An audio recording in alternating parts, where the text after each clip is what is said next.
Ya, pemirsa, petani di Kelurahan Karangjaya, Kecamatan Gandus mengeluhkan produksi padi yang menurun akibat musim kemarau.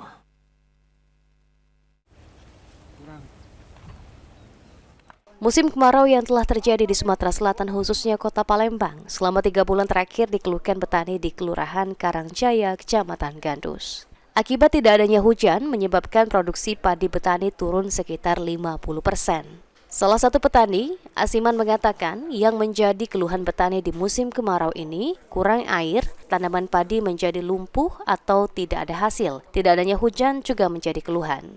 Pada saat musim kemarau seperti ini, produksi padi menjadi menurun. Jika dibandingkan tahun kemarin, produksi padi justru lebih banyak. Hal itu dikarenakan adanya air pasang dari Sungai Musi, sehingga tanaman padi terairi. Luannya kurang banyak, padinya lumpuh, motong istilahnya dah kate hasil selama ini kan.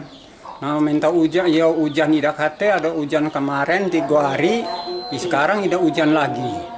Nah, jadi untuk padinya tuh kurang lah hasil tahun ini. Padi. Berarti produksi padi di musim kemarau ini produksi padi kurang. Ya itu cuman itulah jadilah. Tapi hasil lagi. Tapi dibanding tahun kemarin, Pak, ada jauh perbandingannya? Tahun kemarin hasilnya banyak. Pokoknya banyak lah. Tidak lebih banyak begitu. Tapi Pak, yang ngebeda ke tahun ini dengan tahun kemarin apa, Pak? Tahun kemarin tuh soalnya hujan terus, banyak pasang. Ditambahkan Asiman, musim kemarau seperti ini banyak tanaman padi yang mati karena kurangnya air. Produksi padi mengalami penurunan mencapai 50% di tahun ini. Ilham Wahyudi, PAL TV.